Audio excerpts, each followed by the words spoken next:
Shalom, fils et filles du Très-Haut, le Dieu Tout-Puissant, le Créateur du ciel et de la terre. Nous allons commencer cette séance par notre générique, par notre chanson, la chanson qui nous a été inspirée du ciel, la chanson de notre Dieu.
C'était pour la gloire de notre Seigneur Jésus-Christ. Comme je vous l'ai dit, j'ai entendu cette mélodie hier dans l'après-midi. Cette mélodie qui correspond au nom de cette chaîne, tu vas le leur dire. Le Seigneur nous exhorte à aller par tout le monde, annoncer la bonne nouvelle à la création, la bonne nouvelle que Jésus-Christ a donné sa vie afin que nous soyons sauvés. Il a donné sa vie afin que nous puissions vivre, non seulement sur cette terre, mais aussi dans l'éternité, à côté de sa majesté. Je rends grâce au Seigneur pour ce 12 février 2021. Gloire à Jésus, nous sommes vivants. Il y a beaucoup de gens qui se sont levés le 1er janvier, mais en ce 12 février, ils ne sont malheureusement plus là. Toi qui es encore là ce 12 février, j'aimerais que tu puisses dire merci Seigneur et gloire à toi. Je vais vivre pour toi. Que cela soit ton partage au nom de Jésus. Je reçois beaucoup de messages, beaucoup de sujets de prière de mes frères et de mes sœurs. Je ne peux pas venir comme ça, vous les donner tous au même moment. Sinon, nous allons faire des vidéos de 2 heures ou peut-être 3 heures. Je suis obligée de les donner en petites parties, comme le Seigneur me l'a conseillé. Il m'a dit, il faut que tu leur parles calmement, lentement. Il m'a dit, ne sois pas pressé. Et ce matin, j'aimerais répondre aux soucis d'une sœur à moi. Et je rends grâce au Seigneur de ce que, quand cette sœur m'a contacté, tout ce que le Seigneur a révélé était vrai. Je parlais à ma sœur Fallon. Ma sœur Fallon, j'aimerais te répondre. Et non seulement te répondre toi, répondre aussi à beaucoup de gens qui se sont éloignés du Seigneur. Parce que j'avais oublié de te dire que lorsque je priais pour toi ce soir-là, au départ, j'ai vu le Seigneur, j'ai vu le Seigneur Jésus de dos. Il m'avait donné le dos. J'ai pas vu son visage, mais je l'ai vu de dos. Il était comme dans un jardin, mais je le voyais de dos. Et c'est après, quand j'ai fini la vidéo, la dernière fois qu'il m'a rappelé qu'il m'avait montré le dos. Et il m'a dit, ma sœur, ma fille Fallon est derrière moi. Elle n'est pas en face de moi pour que je lui parle. Elle est derrière moi. Il me dit, elle ne me regarde pas. Je ne suis pas en face d'elle. Elle ne se mire pas sur moi. C'est ce que le Seigneur était en train de parler, de dire à ma sœur Fallon. Et non seulement à ma sœur Fallon, à beaucoup de personnes. Est-ce que tu es en face du Seigneur ou alors tu es derrière lui, tu es dans son dos? Au lieu que tu puisses le regarder en face, tu es en train de le regarder par derrière. Lorsque nous allons à la mairie, lorsque nous allons faire cette alliance avec une personne que nous aimons, nous la regardons en face. Lorsque l'officier d'état civil nous demande « Acceptez-vous de prendre comme partenaire monsieur ou madame ?» Nous regardons notre partenaire dans les yeux et nous lui disons « Oui, je le veux ». Et c'est comme ça que le Seigneur veut que ça se passe avec lui, que nous puissions le regarder en face afin qu'il nous parle. Et aussi, je n'avais pas senti de l'amour. Quand j'ai prié pour toi et pour cette personne dont tu m'as parlé, je ne sentais pas l'amour. Il n'y a pas l'amour entre vous. Et Dieu merci qu'il a révélé que cette personne est déjà mariée et qu'il faut que tu puisses couper avec cette relation. Parce qu'aucun adultère n'héritera le royaume des cieux. Parce qu'aucun impudique n'héritera le royaume des cieux. Comme il est écrit dans le livre de 1 Corinthiens au chapitre 6 à partir du verset 10. Alors ma sœur, tu m'as demandé ce qu'il faut faire. Ce n'est pas difficile. Notre Dieu n'est pas compliqué. Il a dit, celui qui s'approche de moi, je m'approcherai de lui. Il faut que tu te rapproches des Seigneurs, premièrement par une prière de confession. Il faut que tu confesses tes péchés, parce que tu reconnais que toi-même tu t'es éloigné du Seigneur. Tu dois confesser tes péchés. Et tu dois prendre la décision de marcher sur une nouvelle voie avec le Seigneur, de marcher sur ses inscriptions, de te laisser guider par le Saint-Esprit. Et je vais t'aider à faire cette prière. Cette prière n'est pas difficile. Et deuxièmement, tu m'as dit que tu étais baptisé. J'aimerais savoir comment tu as été baptisé. Parce qu'il y a plusieurs façons de baptiser les gens. Il y a des gens qui sont baptisés juste en leur renversant de l'eau sur la tête. Et il y a d'autres personnes qui entrent dans l'eau par immersion, le baptême par immersion. Il y a d'autres personnes qui passent sous un drapeau ou je ne sais pas de quelle manière tu as été baptisé.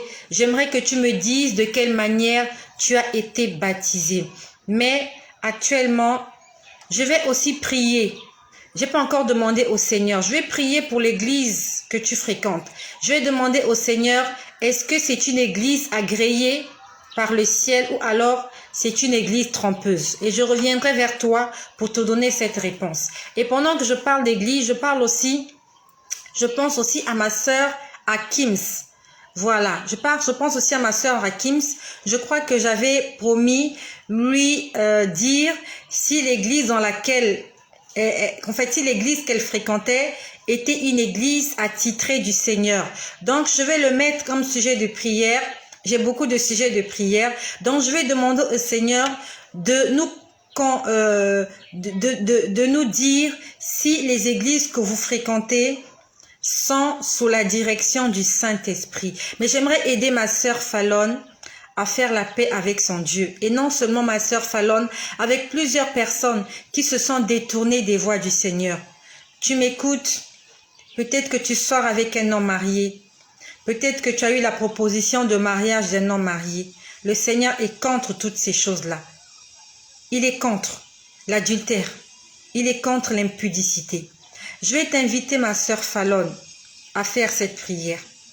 Seigneur Jésus, j'ai écouté ta parole. J'ai entendu ton appel. Je te remercie pour l'amour que tu as pour moi. Je te demande pardon pour tous mes péchés, en parole, en pensée, par action et par omission. Je te demande de me laver dans ton sang précieux. Je te demande de me purifier. Je te demande de me sanctifier. Merci d'écrire mon nom dans ton livre de vie. Je te remercie pour le sacrifice à la croix. Je reconnais que tu es Dieu, que tu es Seigneur et que tu es mon Sauveur. J'aimerais marcher avec toi dans une nouveauté de vie. Et je prie que le Saint-Esprit soit mon guide, mon consolateur. Au nom puissant de Jésus-Christ, aide-moi à obéir à ta parole. Aide-moi à réjouir ton cœur. Au nom puissant de Jésus, je t'ai prié. Amen. Ce n'est pas une prière difficile. Et toi, ma sœur, et toi, mon frère qui a fait cette prière, tu dois marcher en nouveauté de vie. Si tu as une Bible, tu dois la lire autant que tu peux. Tu dois passer des moments dans la prière avec ton Dieu. Tu dois aussi passer des moments à l'église parce qu'il est important d'aller ensemble avec des frères. La communion fraternelle est importante. Mais il faut que tu demandes au Seigneur de te guider vers la bonne église. Si tu as une église, que le Seigneur puisse te révéler l'état d'âme de ton pasteur et la relation que ton pasteur a avec Dieu. Et si tu n'as pas d'église, demande au Seigneur de te conduire vers une église qui est sous les règnes du Saint-Esprit. Voilà, ça c'est pour ma sœur Fallon. Et aussi pour beaucoup d'autres personnes qui aimeraient mettre leur vie en règle avec le Seigneur. J'ai beaucoup de sujets de prière et je reviendrai vers vous au fur et à mesure. Pour la deuxième personne, j'aimerais parler à une sœur qui m'a écrit. Je crois que c'est la sœur, j'ai oublié son prénom. Il y a une sœur qui m'a écrit, elle m'a dit qu'elle vit avec son mari. Mais je crois qu'ils ont des problèmes. Ils ont des problèmes et d'après ce que j'ai compris, c'est comme si elle veut le quitter. Parce qu'elle me demandait de prier pour elle et savoir si son mari est vraiment son mari. Alors si j'ai bien compris ma sœur, vous êtes déjà mariée. Mais si vous êtes déjà mariée, tu ne peux pas demander au Seigneur si c'est ton mari. C'est comme une mère qui demande au Seigneur, est-ce que cet enfant est mon enfant? Si vous êtes mariée, comme tu me l'as dit, alors cet homme est ton mari. Et je comprends que tu dois actuellement passer des moments difficiles dans ton foyer.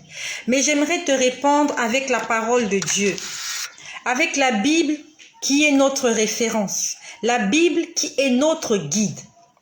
J'aimerais parler à ma sœur qui m'a écrit. Elle m'a dit qu'elle est mariée et elle aimerait savoir si son mari est réellement son mari. En fait, ma sœur, j'ai compris que tu veux te séparer de ton mari. Alors, je vais te lire quelques passages de la Bible afin que le Seigneur nous enseigne tous. Et je vais t'exhorter à noter cela et aussi à le lire dans ta Bible afin que toi et moi, nous soyons d'accord que la Bible que tu as est la même que j'ai aussi. Je vais lire dans le livre de Romains au chapitre 7 à partir du verset 2. Il est écrit: une femme mariée est liée par la loi à son mari tant qu'il est vivant. Je reprends. Une femme mariée est liée par la loi à son mari tant qu'il est vivant. Mais si le mari meurt, elle est dégagée de la loi qui l'a liée à son mari. Si donc, du vivant de son mari, elle devient la femme d'un autre, elle sera appelée adultère. Mais si le mari meurt, elle est affranchie de la loi de qu'elle n'est point adultère en devenant la femme d'un autre. Ça, c'est dans le livre de Romains 7 à partir du verset 2. Je vais continuer, ma sœur. Je vais lire pour toi 1 Corinthiens au chapitre 7 au verset 10. À ceux qui sont mariés, j'ordonne, non pas moi, mais le Seigneur. Ça veut dire que c'est le Seigneur qui ordonne. Que la femme ne se sépare point de son mari. Si elle est séparée, qu'elle demeure sans se marier, ou qu'elle se réconcilie avec son mari, et que le mari ne répudie pas la femme. Ça, c'était 1 Corinthiens chapitre 7 au verset 10. Et pour terminer, ma sœur, je vais te lire toujours 1 Corinthiens chapitre 7 au verset 39. Une femme est liée aussi longtemps que son mari est vivant. Mais si le mari meurt, elle est libre de se remarier à qui elle veut. Seulement que ce soit dans le Seigneur. Elle n'est plus heureuse, elle est plus heureuse néanmoins si elle demeure comme elle est. Ma sœur, si cet homme t'a marié, il t'a épousé, il est ton mari. Tant qu'il est vivant, il restera ton mari. Les liens du mariage sont liés pendant que les deux partenaires sont vivants. Tant que vous êtes vivants, même si vous êtes séparés, ce qu'on appelle vulgairement séparation de corps, ou alors ce qu'on appelle au tribunal divorce, même si vous êtes divorcés, les lois spirituelles font que vous êtes toujours liés en esprit parce que vous êtes toujours vivants. Et du vivant de ton mari et du vivant de ta femme. Si tu te mets en couple avec une autre personne, alors la Bible t'appelle adultère. Et dans 1 Corinthiens au chapitre 6, au verset 10, il est écrit « Aucun adultère n'héritera le royaume des cieux ». Mais la Bible nous dit aussi dans 1 Corinthiens chapitre 7, verset 36, « Si tu te sépares de ton mari, alors tu devras demeurer ainsi. » Dieu ne te défend pas de te séparer de ton mari si tu n'arrives pas. Si ton mariage est pour toi une occasion de chute, alors tu as le droit de couper avec cette relation, mais tu dois demeurer sans te marier. Tu dois demeurer seul jusqu'à ce que ton partenaire puisse quitter la terre, jusqu'à ce que ton partenaire puisse mourir. Le Seigneur est contre l'adultère.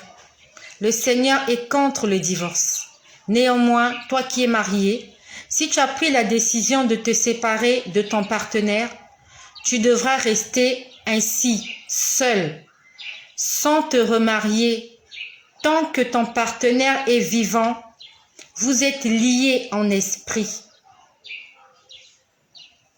Et si par malchance, il arrivait que tu meurs et que tu te retrouves de l'autre côté, 1 Corinthiens chapitre 7 verset 39 sera ouvert. Ce qui est valable pour l'homme est aussi valable pour la femme. Si le Seigneur défend à la femme de se marier, le Seigneur aussi défend à l'homme de se remarier. Donc, si vous êtes marié, que vous ne vous entendez plus, que la seule solution pour vous, c'est de vous séparer, alors vous devez rester vivre seul, sans intimité avec qui que ce soit. Parce que c'est un choix que vous aurez pris. Et si vous avez de l'incontenance, vous n'arrivez pas à vous contenir, vous serez obligé de vous réconcilier. Parce que dans le plan spirituel, vous êtes liés par les liens du mariage jusqu'à ce que la mort vous sépare. Ma sœur, l'homme qui t'a marié est ton mari. Tu devras faire un choix. Ou vivre avec lui et prier le Seigneur afin qu'il puisse changer son cœur, afin qu'il puisse le transformer et le convertir. Ou alors, par rapport à ce que tu auras décidé, si tu te sépares de lui, tu devras vivre seul tant qu'il est encore vivant. Que cela soit notre partage aujourd'hui. Le Seigneur a parlé à plusieurs personnes. Et je vous laisse imaginer le nombre de personnes qui se sont mariées, divorcées, remariées et qui sont morts. Ils sont en train de comparaître devant le tribunal du Seigneur et ils sont en train de rendre compte. Et toutes ces gens, la porte du ciel leur est fermée parce que la Bible dit « Aucun injuste, aucun adultère, aucun impudique n'héritera le royaume des cieux. » Soyez bénis chez vous. Et que cette parole, si elle t'a fait du bien, alors remercie le Seigneur. Peut-être que cette parole aussi t'a choqué, mais ce n'est que la vérité. Et si tu as été vraiment béni, ne garde pas cette bénédiction pour toi-même. Il faut que tu la partages avec quelqu'un qui en a aussi besoin. Il y a beaucoup de gens qui vivent dans l'ignorance. La Bible nous dit « Mon peuple meurt parce qu'il lui manque la connaissance ». C'est écrit dans le livre de Osée. Le Seigneur dit « Mon peuple meurt parce qu'il lui manque la connaissance ». Cette nuit, je me suis réveillée, j'étais en train d'intercéder. Et le Seigneur m'a montré une petite marmite. Et dans la marmite, il y avait de la nourriture. quelqu'un avait mangé la nourriture et il n'avait pas pu la finir. Et au lieu de la partager avec quelqu'un, il est allé la mettre quelque part en hauteur. Le Seigneur m'a dit, regarde ce que cette personne a fait. Il avait de la nourriture, il en avait assez, afin de le partager avec quelqu'un aussi qui en avait besoin. Mais au lieu d'appeler quelqu'un de venir manger avec lui cette bonne nourriture, c'était des légumes avec du manioc. Ça avait l'air très appétissant. Je l'ai vu cette nuit. Il m'a dit, regarde, la personne a mangé et a pris et allait mettre en haut quelque part sur une étagère. Il n'a même pas couvert la nourriture. Il m'a dit, quand il viendra, il va jeter la nourriture parce que la nourriture sera pourrie.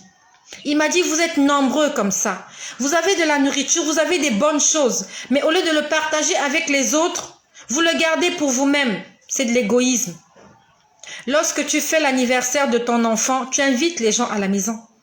Lorsque tu fais ton anniversaire, tu invites les gens à la maison. Il y a des gens même qui organisent des barbecues tous les week-ends chez eux. C'est comme s'ils n'ont rien à faire. Partie barbecue. Si, soirée ceci, soirée cela, pour que les gens viennent et qu'ils puissent passer des bons moments ensemble. Mais toi et moi, nous avons la bonne nourriture, la parole de Dieu. Ne la gardons pas pour nous-mêmes. Partageons-le avec des gens, avec des frères, des sœurs qui en ont besoin. Ne leur donnons pas seulement de la nourriture physique, mais aussi de la nourriture spirituelle. Il faut que tu partages les bonnes choses, des choses qui sauvent. Ne le garde pas pour toi-même. Jésus, quand il est venu, il se promenait dans les ruelles, dans les avenues. Il allait de ville en ville, prêchant la bonne nouvelle, guérissant les malades, opérant des miracles, ressuscitant les morts. Il n'est pas resté à Nazareth. Il n'est pas resté à Jérusalem. Il a fait le tour des contrées d'Israël. Que cela soit notre partage au nom de Jésus. J'aimerais bénir le Seigneur pour toutes les personnes qui ont fait des commentaires. Je vais lire vos noms et je vais déclarer des paroles de bénédiction pour vous. Seigneur, je te prie pour ma sœur Aniva. Je te prie pour Naoum. Je te prie pour Fallon, je te prie pour Marcel, je te prie pour Jacques Bayeni, je te prie pour toutes les personnes qui sont connectées, afin que tu continues à te révéler à ces personnes, afin que tu leur fasses du bien, afin que leurs prières soient exaucées, afin que la bénédiction soit leur partage, et surtout que leur nom soit écrit et reste gravé dans le livre de vie au ciel, au nom puissant de Jésus, que cela soit votre